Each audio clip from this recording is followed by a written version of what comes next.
On this gripping episode of Gold Shields, join super sleuth Olivia Vitale, the dynamic host of the Chronicles of Olivia, as she delves into the haunting world of high-profile crime scenes.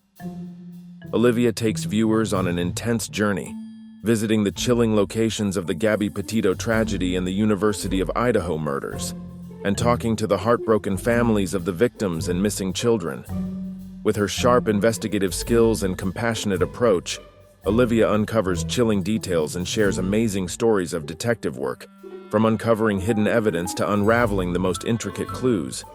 Witness the emotional depth and riveting storytelling as Olivia brings these harrowing cases into the spotlight, shedding light on the tireless efforts of those who seek justice.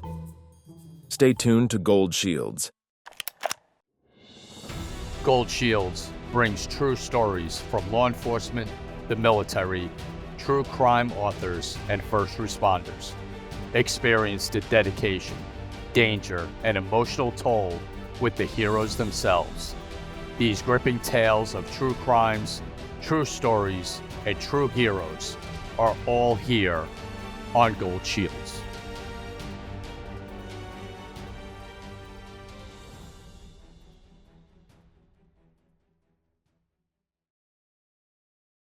Hey, welcome back to Gold Shields. This is Dan Murphy along with my partner in crime, Tom Smith. How you doing this morning, buddy? Good, partner. Good. Looking forward to this one for sure. Oh, yeah. We are very, very lucky with the guests we have. And today is one of those knock it out of the park guests. We're just so excited to have her on because not just because she's popular and a lot of people follow her, but because what she's doing is so smart and valuable and cool. And the way she does it is so great. But we have some business to take care of, as we always do. We like to thank the people that work with us and help us put this on the air, don't we, Tom? Yeah, our premier sponsor, Streamlight Flashlight, taking care of all law enforcement departments in this country, along with the military. Streamlight.com, big supporter of ours, big supporter of theirs. So make sure you check out Streamlight.com. The other really important thing that's close to our heart is Copline. 24/7, 365 helpline for law enforcement officers. Get in touch with someone if you need to talk to someone at copline.com and 1-800-COPLINE, 1-800-267-4363. You need to talk to someone, get in touch with them. They are phenomenal, completely confidential. Active and retired members of law enforcement will be answering the phone who are trained to talk to you, so get through a tough time. Yeah, Copline's a phenomenal organization. They also are working on studies that have to do with the correlation, and there is a link between traumatic brain injuries at various points in your life and suicide among members of law enforcement. Really serious stuff they're doing, and so we applaud them, and we want to get the word out about who they are. And, they take donations like anybody else. They're an organization, nonprofit, trying to do the right thing. So got an extra $5 in your pocket? Copline.org. Send them a few bucks. And, we would be remiss if we didn't mention our little project, which is Impact, our little defense spray that they're starting to get very popular. CarryImpact.com. It's not pepper spray. There's a better way than pepper spray. It's Impact. CarryImpact.com. Don't be anybody's victim. Simple stuff. It works. Take care of yourself. Look out for your loved ones in a safe, legal way. So CarryImpact.com. Tom, who do we have? Well, we have someone that we met at CrimeCon. CrimeCon came through this year because we get to meet someone like Olivia Vitale, who does the most incredible work out there that we've seen, Dan. To go and bring attention to missing kids, big-time crimes that have happened that are in the midst of investigations. She goes to these scenes and conducts these interviews and interviews people. It is amazing what she does. And we just got told she doesn't normally do these. So we're even more honored to have Olivia Vitale from Chronicles of Olivia on Gold Shields today. Olivia, it is an absolute pleasure and honor to have you on. Welcome to Gold Shields. Thank you for having me on. I feel honored. Yeah, well, the honor is ours, and our audience is going to love this episode because we said earlier, this is kind of your show. And to anyone who doesn't know who Olivia Vitale is and what she does, tell us. Tell us about you, how you got started, how your interest moved towards this realm. I mean, you do a lot of things, but this is something that's really exciting. Yeah, well, gosh, I guess it started in 2022. The Gabby Petito case was the first case I actually worked on, and it happened pretty kind of randomly. I was living at the time just about 40 minutes away from where she had been living with her boyfriend in Florida. And when everything was happening, I remember just being very curious about it, and my whole entire TikTok For You page was just full of videos of what was going on. And my mom and I decided to drive down there just to see what was going on. And I began to document what was happening, documenting the news and the media, and just what was going on. And that was basically a domino effect. And I just kind of got the bug to just cover cases, and being physically at a scene is a different perspective that is quite unique. And I wanted to share that with my audience. And that's my specialty, is actually going to the scene of the location and finding out different information that most people may not, come across because I'm physically there. So that was really the beginning of everything, but it's been a passion of mine. I'm really, really passionate about it. And I think a part of it might have to do with my upbringing. My father, he was a journalist when he was in his 20s. He was a crime reporter in Chicago, and he also was an editor for the Los Angeles Times. And I think it's in my blood, and he passed away 4 years ago, but I feel that after he passed away, a year later is when I started doing TikTok and then doing the true crime. It just happened very organically. I never planned, I'm going to make TikTok and do true crime. It's just a couple months of doing different TikToks that had nothing to do with true crime. I just organically started doing it, and it just happened very naturally, and I'm very passionate about it. Yeah, you know what? You can see that. You can tell when you do your interviews and you do your walks in areas, and both Dan and I totally agree. Sitting behind a desk, sitting on a couch and talking about a case is one thing. When you're there where something took place and able to kind of hone in on the feelings that are in that area is a completely different mindset and a completely different delivery to your audience. And I think that's unbelievable how you do it. And what I started off saying was you can tell your passion in it because you just don't do it. You don't just show up and stand there, with your camera and talk. You can tell by your words and your feelings that you're really into helping. And that's what it's all about. It's all about helping and bringing awareness to these cases. So, and the Gabby Petito case was one hell of a case to start with. That's for sure. Yeah, it was worldwide. It was huge. It was all over the news and everything. And I feel like many people could kind of relate to the situation, just, the relationship and what was going on, and just she could have been a friend or a sister or daughter, to many of us. And so I think that case really captivated the world at the time. I think it still does in a lot of ways. And, we've had the chance to meet Gabby's family, and very, very decent people who are going to grieve for the rest of their life the loss of Gabby. Cases like that highlight the relationship violence problem in this country. And I think part of the reason why the media and people latch onto them, as you just said, is because they're relatable. Everybody's had issues in a relationship in their life. Everybody knows somebody that's had a relationship that either went to violence or came close to it. And in this case, we had a young woman who was videotaping her ride across the country with her boyfriend, and she was full of life. So all of the things that people say about someone when they're gone, oh, she was full of life and wonderful. They seem to be pretty common things that people say. But we saw vividly who Gabby was. She let us into her world, and that made us feel like she was somebody we knew, right? Exactly. You nailed it. And didn't you find something at the scene? Yes. So, gosh, it was so I don't remember the exact date, but when Brian Laundrie's remains were recovered at the Mayaca Creek Environmental Park, about 24 hours later, they reopened the park back to the public. So people were walking their dogs, people were hiking the trails, anyone could go to the park. And so as soon as they opened it back up, I went with two friends of mine at the time, and we wanted to find the location. We were just very curious, and we wanted to see where it had happened. And it took us about 2 hours. We had a picture on our phone, an aerial view of a blue tent. And this was like a screenshot we had taken from CNN or something. And 2 hours later, we found the spot.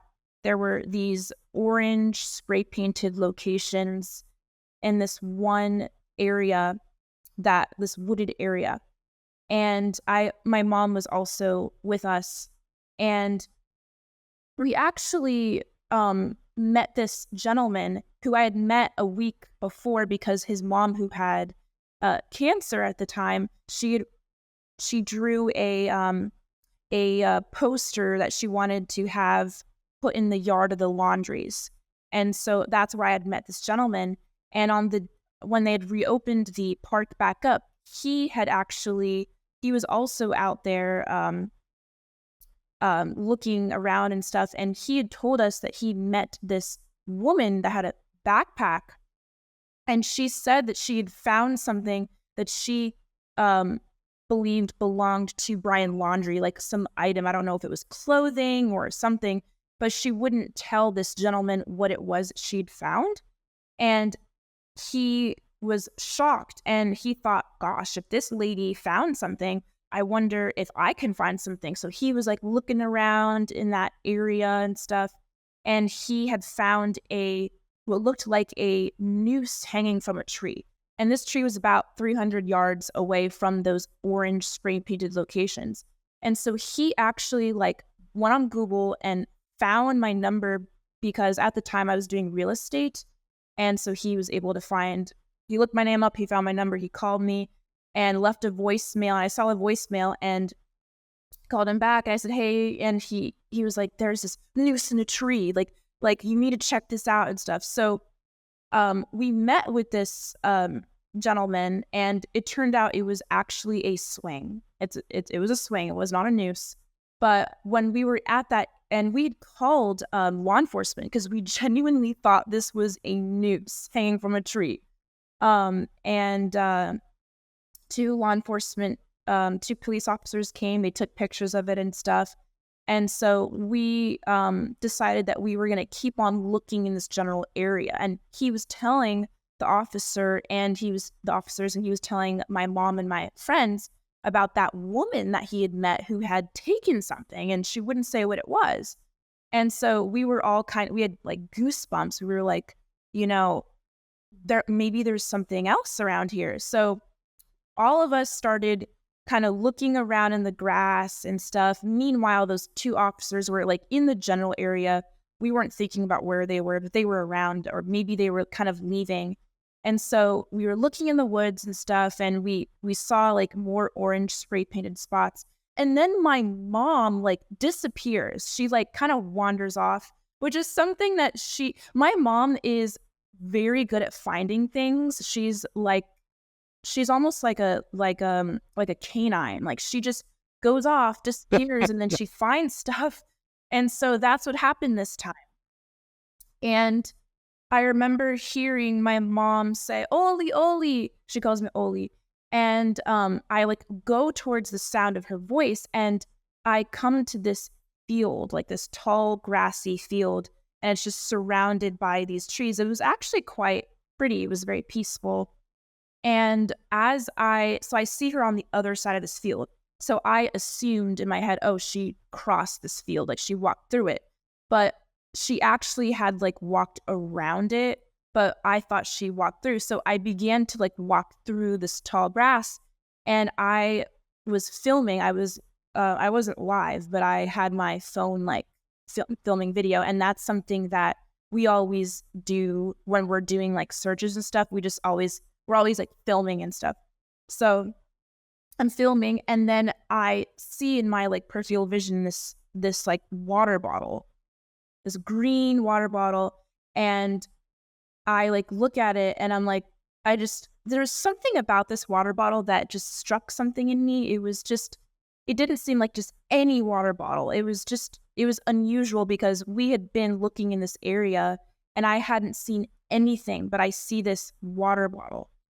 And I call over that gentleman. His name is Jeff, the one that had called me about the news, and we became friends with him. And he comes over, and we were like poking at this bottle with he had like a stick. And we both thought like, how strange, like there's something about this water bottle, like, I don't know. So we kept going our way. I went to where my mom was, and that spot where she was standing at, there was it was probably the biggest orange spray painted spot, and the smell was absolutely like, it was like the smell of a body. Like something had been decomposing there for weeks. And there was a metal nail with like case number. It had like some number. I have the picture somewhere, but it was a metal nail with numbers on the top, and it was like in the middle of this orange spray painted spot. Not sure what that was, but that was something I'd observed. But we were all in that area, like, and we all had goosebumps, like our adrenaline was pumping, and like we even saw bones and stuff, which I'm sure were just animal bones in this field, but we were all kind of like freaked out a little bit. And at the same time, there was a Fox News reporter. He was there with us because when we'd called the 2 police officers to go see this noose, which was just a swing, he actually like followed them in because he wanted to see kind of what was going on. Like, why are these officers coming into the park? So he had followed them in. So he was there. He's a really great guy. To this day, we're still friends. He's very reputable and he's great. So he showed us the way that Brian Laundrie's parents had entered the field when they found his remains. He was the photographer. So he was the reporter that took pictures of Chris and Roberta Laundrie entering the park, and he was the guy. So he knew the path of entry to this field. And so when he showed it to us, we were all shocked because it was literally like brambles and like thick bushes. There's no way, and this park is massive. There's hundreds of acres of land. It's huge. So the fact that they found their son in less than half an hour and like literally walked right to the spot through this thicket that has no trail was really odd to us. And they made like a direct beeline through this thicket and all these trees and brambles and stuff. And that's when we started making videos about it, and then people started kind of talking about like, oh, like maybe they knew where he was the whole time. And it was because of that Fox News reporter. Thankfully, he was there because he showed us. Anyways, so the 2 police officers were in that same general vicinity, and we called them over, and they looked at the bones and stuff. And we also showed them the water bottle, and we have it on video. It's on my TikTok and I think my YouTube, where they didn't really seem interested in the water bottle. And they were like, yeah, like you can like throw it away. Like, it doesn't matter. Like, we don't care, whatever. And so before we left this field, Jeff and we were looking at the water bottle, and I was like, like let's take it, because there was something nagging us. We had this instinct, like, that feeling in your gut when you just know something. So we put it in a plastic bag, and we like took it with us. And when we left, and I had posted a video on my TikTok about this water bottle, and I just started, like, my phone was like blowing up, and people were like, oh my gosh, this is the same water bottle that's in pictures of Gabby Petito on her Instagram. if you look in one of her photos, the van is open and there's the same identical water bottle. And Jeff called me and we were both freaking out, like, oh my gosh, this, like, it's the water bottle. And so, and that video was going viral on TikTok, and then it was like on the news and stuff, and it was like a total frenzy. And we brought the water bottle to the police department, turned it in, and that was that with the water bottle. But other things, one thing I remember is we found these black socks, like short ankle black socks. There was a lot of like these blue beer cans around, like a crushed water bottle. Like all the beer cans were crushed a certain way, and the water, like there was like one or two water bottles, and it could have just been random, but it was just interesting because we were standing where, you know, he had taken his life. So even a candy wrapper or something could have been his. Like, you just don't know. So, and what's baffling is how it was opened back up to the public. So we weren't, technically it was like a crime scene, but it was open to the public. So, you know, we could be there. And I remember we encountered other people like that lived in the area that were hiking, and they wanted to see what was going on. And we met this woman and her daughter. And then we all started searching in that whole area to see if we could find anything else. I remember seeing a guy with a plastic bag picking up the bones that we were finding. Like, we found this little spot maybe 20 yards away or 30 yards away from where that big, smelly, orange spray-painted spot was, where we presume his body, like the main portion of his body, was found. We found there was a lot of bones and stuff, and it could have been, you know, I have no idea, but people were filling up their bags with these bones. It was like a free-for-all. It was the most insane thing I'd ever seen. It was crazy, but yeah, it was very surreal. And again, when you're physically at a location, I met the Fox News reporter, and he, you know, and then we learned the path that they took in. And so this is stuff that no other news station had, because none of them went out there or even knew how to find the spot and stuff. So we had information that other people didn't have. We also knew about the gun, because when they found his remains, and they were, this is when the park was still closed, but the FBI and law enforcement were going in and out of the park, and all the media was standing around and stuff.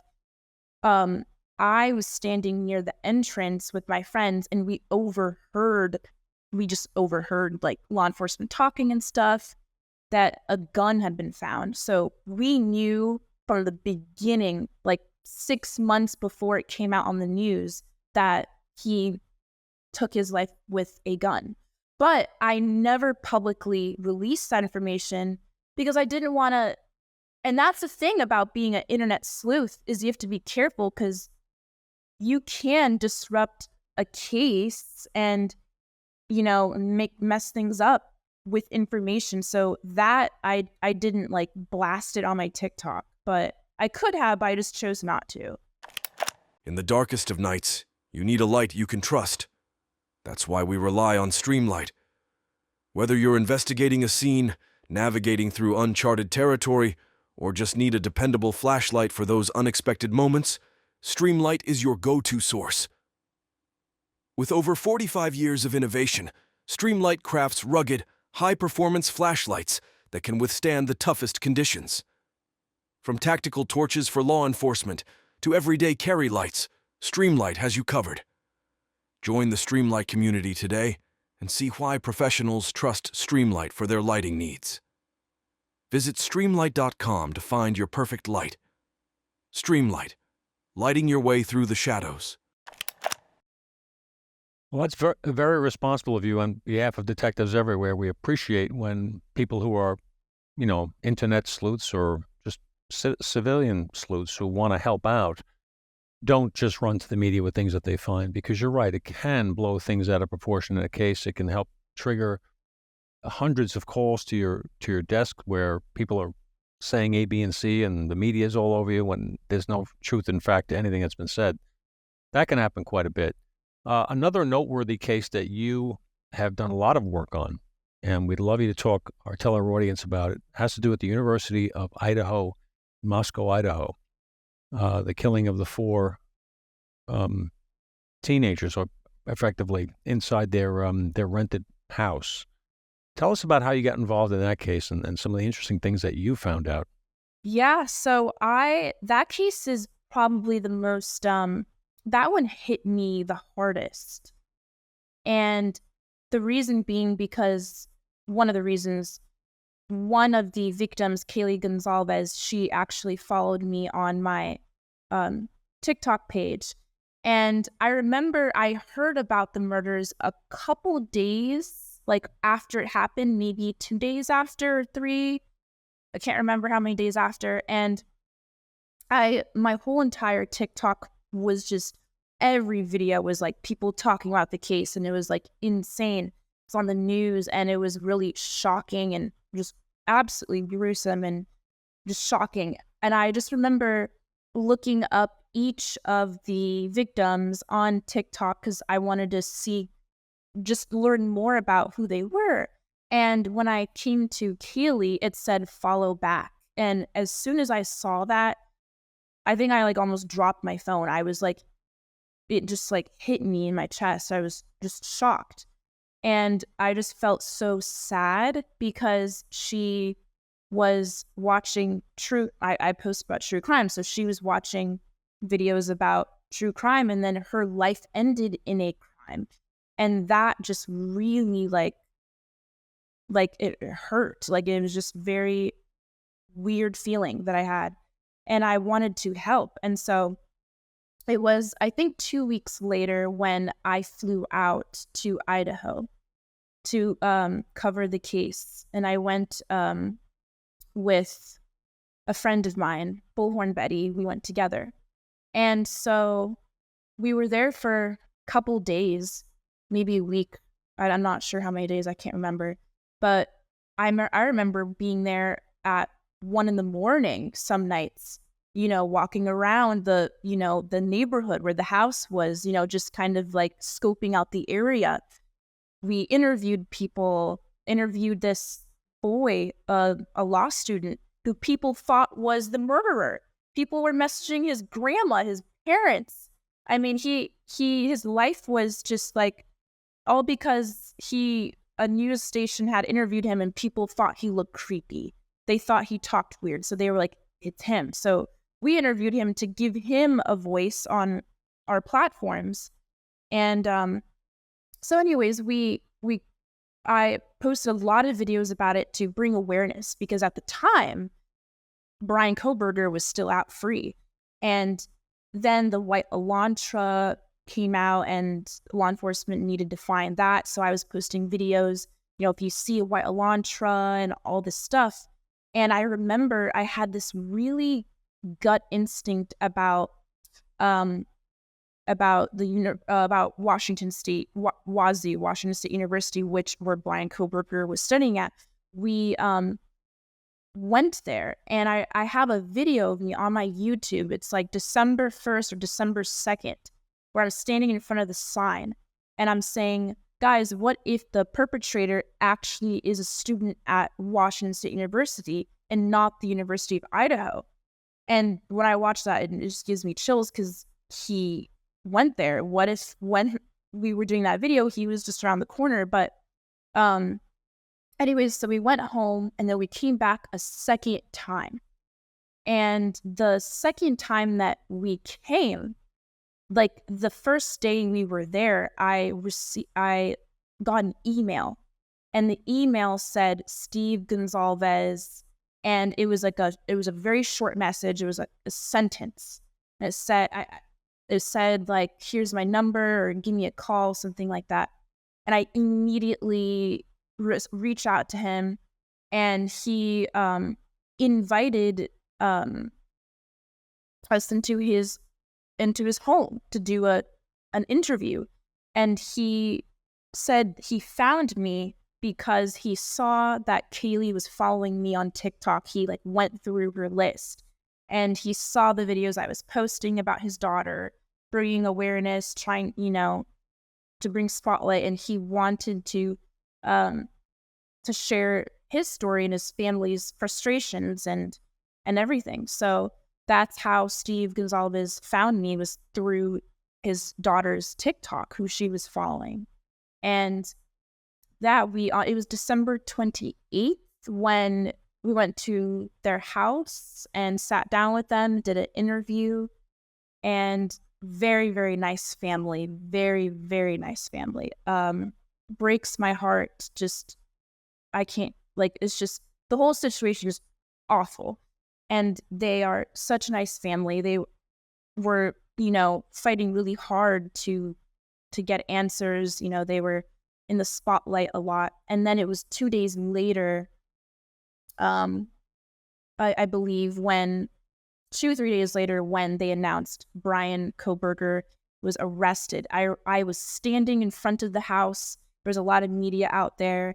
And I remember hearing a news person say, someone was arrested. And then I was like, oh my God. And so I Googled it. And then there were all these articles and stuff. And he was arrested in Pennsylvania. But yeah, it was a very surreal experience to be there. And then I was in January when they tore the house down. I was there. I watched the house get torn down.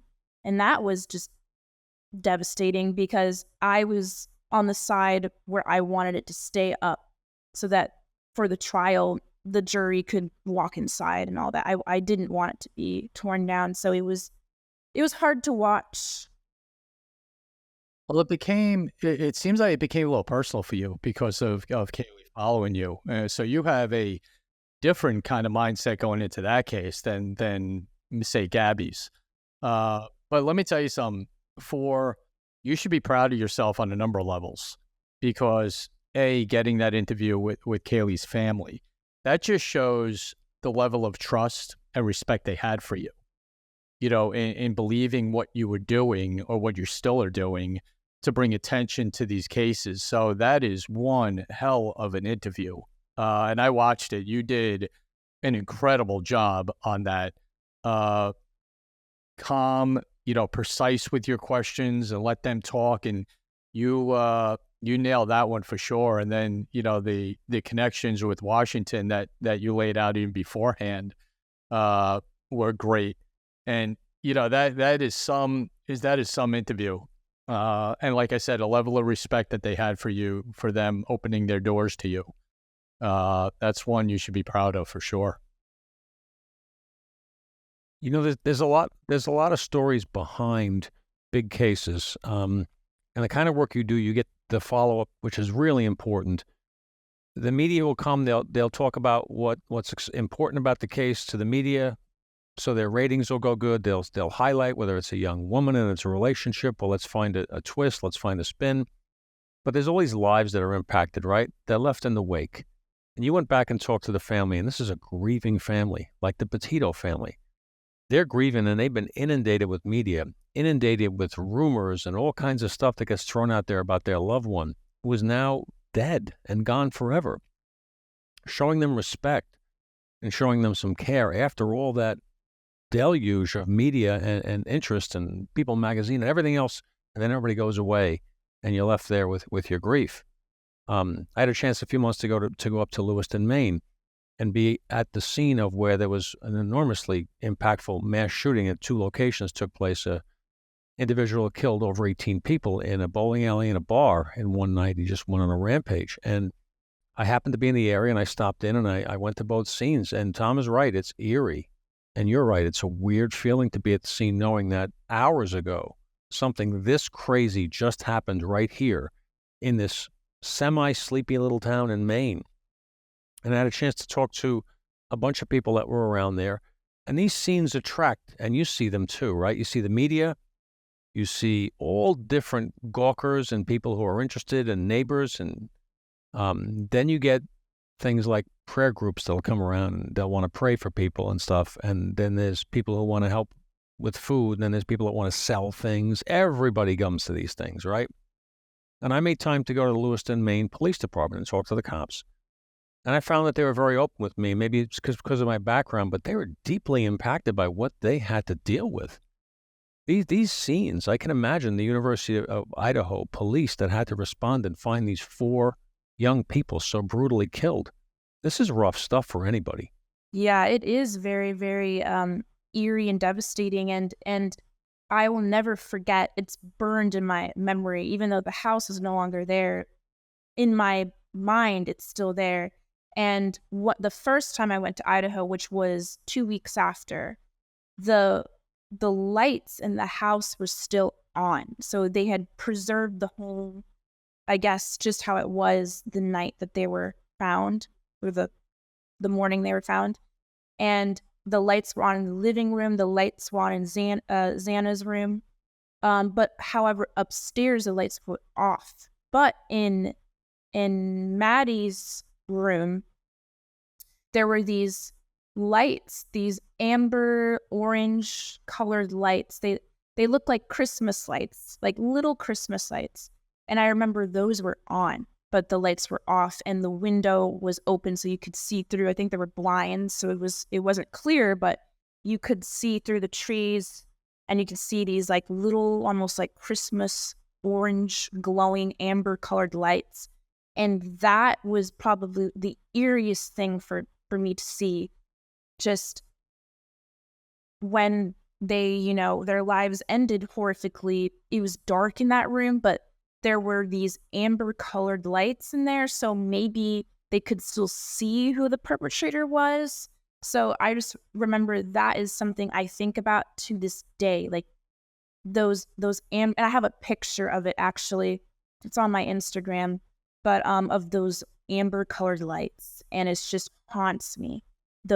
Just standing in the back of the house from that parking lot and looking through the trees and seeing that haunts me. And then what also haunts me is seeing that Xana's blood just dripping, on the side of the house in the back. Like that was horrific. I remember in the beginning, people thought that it was maybe rust or oil that was dripping from a pipe. No, that was blood. And it's just like, another thing about the house is it was a lot smaller than it looked like in pictures and videos. And I was shocked. My mom, she came, I've been to the house, I think 5 times, because last summer I went twice. 2 or 3 times I went. And I took my mom two of those times with me. And the first thing that she told me when she saw the house was, oh my God, it is so much smaller than I thought. And I was like, yep, it just looks more compact and smaller than it does in pictures. It looks big. It looks like a big, house, but it's actually a lot smaller. And when they tore the house down, it was quick and it did not take very long to tear it down. It almost looked like cardboard. It just looked so flimsy. And so, that brings up a lot of questions. So if the house, the walls were that thin, did the roommates hear anything? It just brings up a lot of questions when you see the house and stuff. So it's a bizarre case. Very bizarre. Do you plan on going back when and if this trial kicks off? I will definitely be there for the trial. So we know that you have other interests besides just homicide cases, missing persons of particular. Can you tell us about some of that work that you do? Yes. So actually on my shirt is a picture of Layla Santinello. Her mom is an angel. I love Jennifer to death. I have gone to Kingsport, Tennessee, where Layla went missing from multiple times. It's actually 3 hours away from my house. It's not very far. And Layla is still missing. Yesterday or the day before would have been her 22nd birthday. And she went missing July 27th last summer. So it's been a year, still no answers, very frustrating. and I've done a lot of videos with her mom and to bring awareness and to her case. But yeah, I do work on missing person cases, and my TikTok, which is my main platform of choice, I like to bring spotlight and give families a platform where they can have their voice heard. TikTok is so interesting because people are starting to watch the news on TikTok. It's just something about TikTok. It's easier. It's just quick, easy. The videos that I do specifically are very, they're short. They're maybe 2 minutes long at most, but they are compact and full of information. So you're getting hit with boom, boom, boom, boom. In the first 20 seconds, a bunch of information. So because people's attention spans are progressively as the years go by I have a really short attention span. I think I might even have ADHD because I cannot watch a video for unless I'm really pulled in. It's just it's crazy. But I think that's why, because I have this mindset, my videos, people watch them because it's just a lot of info that you get immediately. You don't have to sit there for 10 minutes and then dive into, no, it's in 60 seconds, what's going on. So, yeah, but I was working on a case, Maria Perez, 12-year-old missing from Gainesville. She was found last week after being missing for about 60 days. But I met with her father 3 times and we did some videos to help bring awareness.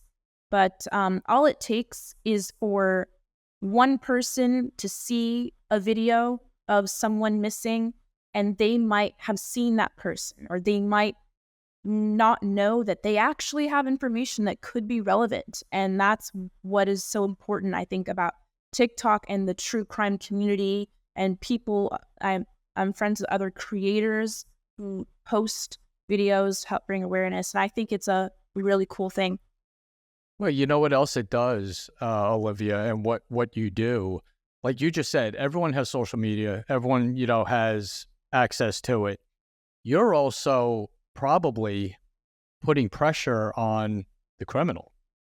If there's something going on, like in Maria's case, and they're going on social media and seeing the more attention that's being said and done in stories about a particular case, they're going to get pressured into releasing someone or telling someone what they know. And that's part of what you're doing as well. Not just the, attention or awareness of someone missing, but you're bringing maybe a little pressure to the people involved in some of these, which again needs to be done. Listen, we've said it forever. Dan and I have said it, and on our show, other shows, the police can't do everything. Police can't be everywhere.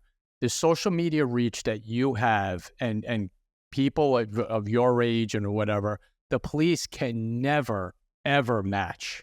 They can't do it. I don't care what police department you're in. They can't do it. And that's why when you have someone like you who is so pro doing this and want to help and want to bring attention to it, it's so important. And that kind of leads to my next question. Has any police department ever reached out to you for information of stories you've done? Yes. Yes, actually. So, in the town that I actually live in, this is another crazy story that we could even do a whole nother podcast on. My mom and I had to literally solve our own case because a woman stole some things from us. She was on bail for $180,000. And I found my stuff on Facebook Marketplace. She was selling some of my things anyways. And I had to meet with undercover cops. They caught her because I tried to buy back my stuff pretending it wasn't my stuff. And then they found drugs in her car, and that's why her bail was set so high. It was insane. But the detective who worked on my case, I told him about a little bit about what I do, and he contacted me later and said, there's a case that I think you should work on. And he talked to the sheriff just to like confirm that it was okay, blah, blah. And so Aaron Cody Fortner is the case.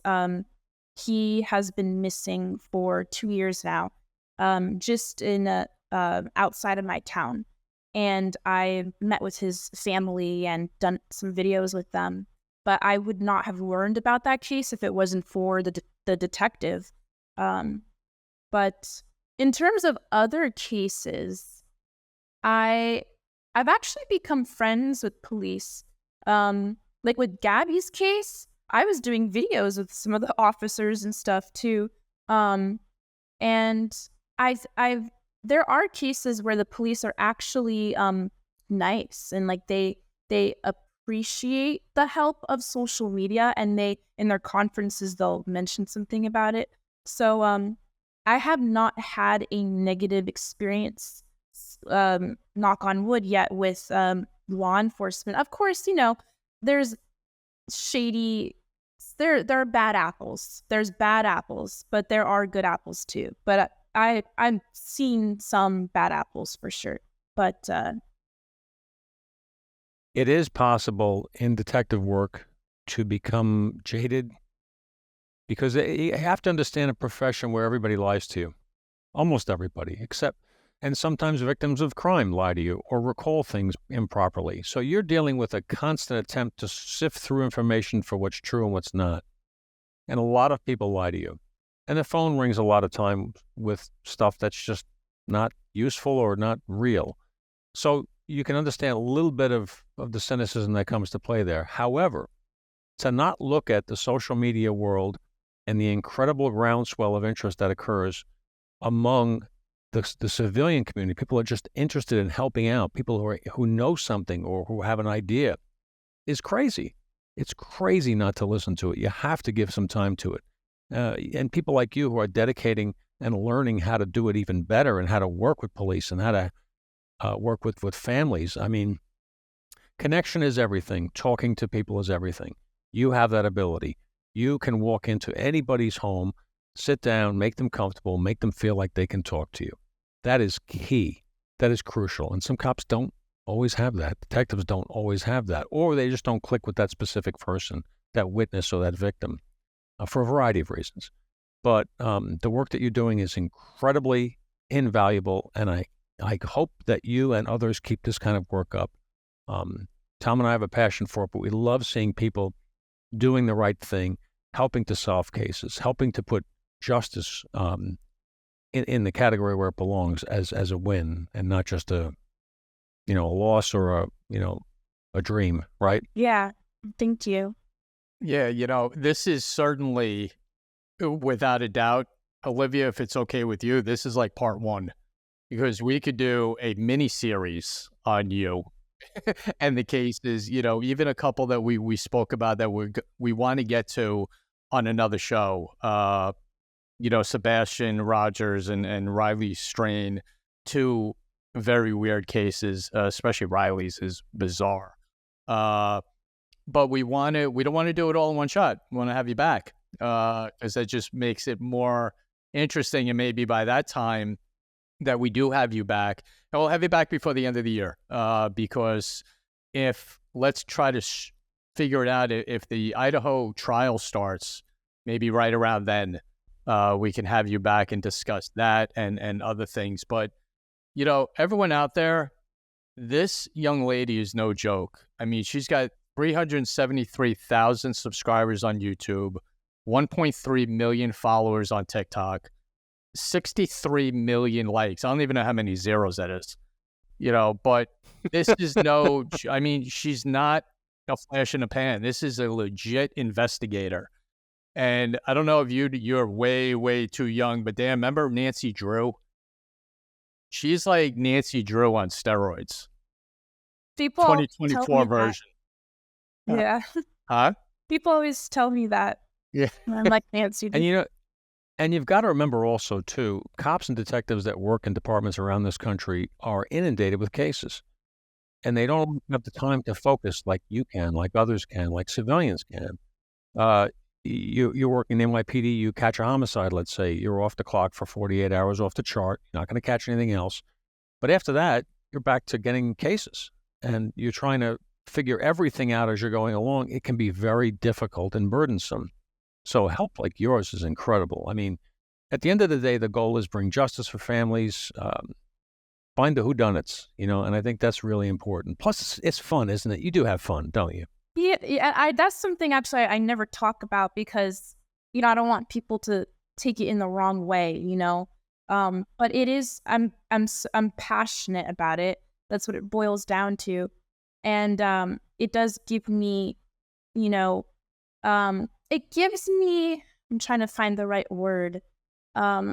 It's actually weirdly therapeutic for me because I lost my dad 4 years ago. He got COVID, and that was extremely devastating. It still is to this day.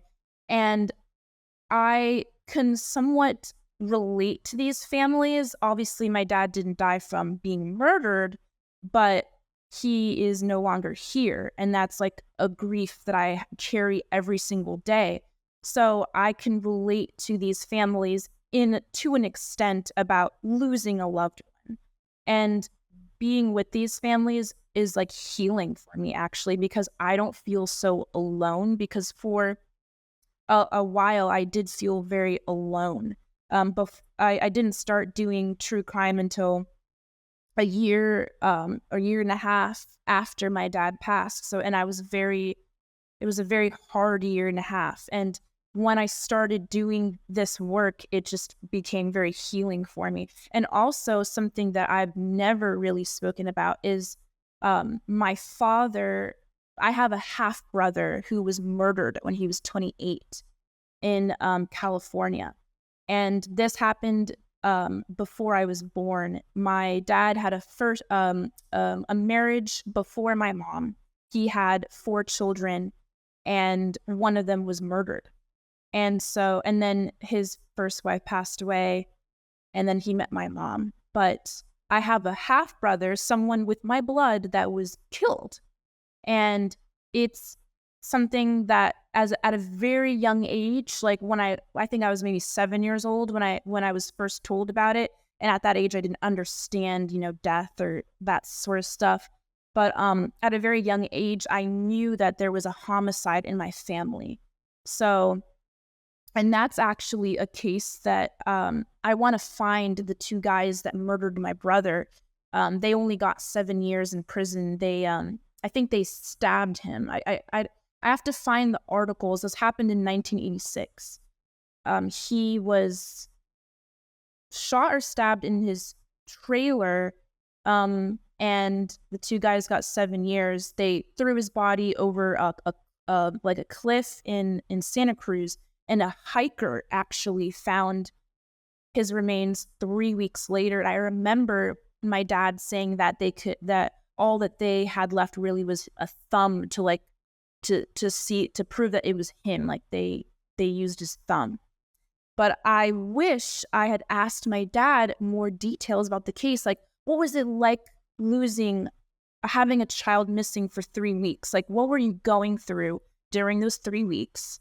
And what was it like when you found out that his body was found? Like, what happened that day? Like, where were you? And like, what did you and your wife at the time like go through, and my half siblings and stuff? And and he didn't really talk about it, maybe because I was young, but I wish before he died I'd asked him more about that, and it just kind of haunts me.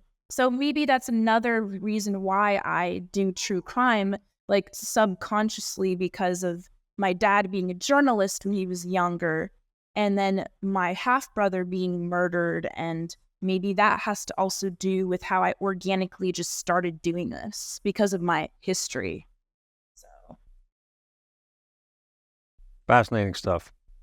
And I think we should probably talk after this recording's over about you coming back on at various times, and about maybe some collaborative stuff that Tom and I could do with you, because I have all kinds of ideas in my head based upon some of the stuff you've been saying. Let's put it that way. Yeah, I have a lot of cases I'm actually working on. Like, I was just in Virginia 2 days ago with my mom helping a family. Their son was found hanging upside down in a tree, and that's a whole crazy story. So, yeah, I'd love to share with your audience other things I'm working on so we can bring awareness to those cases.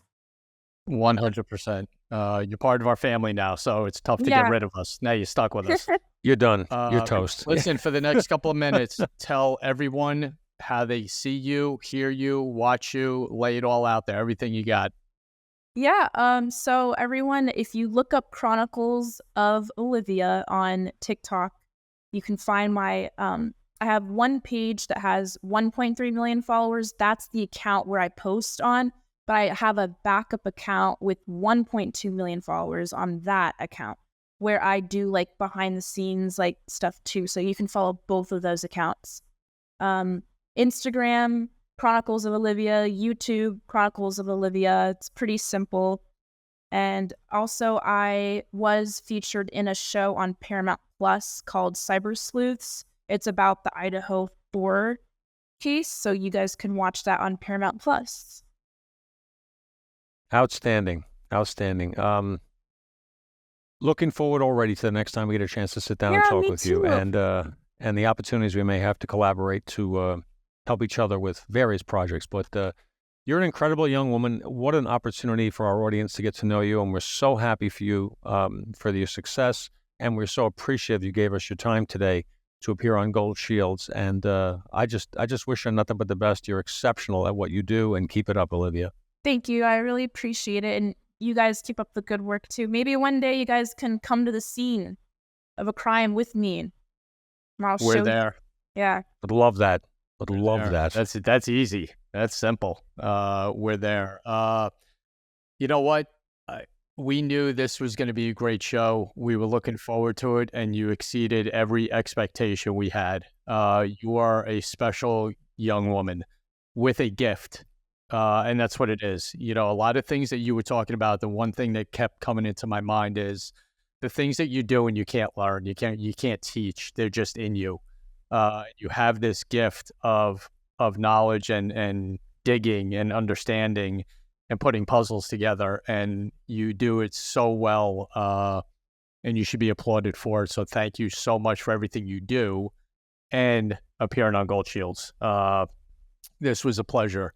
And Dan, this time, you know, we pray for all the law enforcement officers out there, military vets, and please pray for victims that are in this country, missing kids, victims, the families of both that take on a tremendous burden when this happens, and keep them all in your prayers. You know, and God sends messengers every day, and I believe Olivia is one of those. So be safe when you're out there, Olivia, and you can see us again on youtube.com/@goldshields and rumble.com/goldshields, and follow us on all our audio channels so you get to see and experience amazing shows like this. For my partner, Dan Murphy, for Olivia Vitale, thank you again. Everyone out there, stay safe. We will see everybody soon.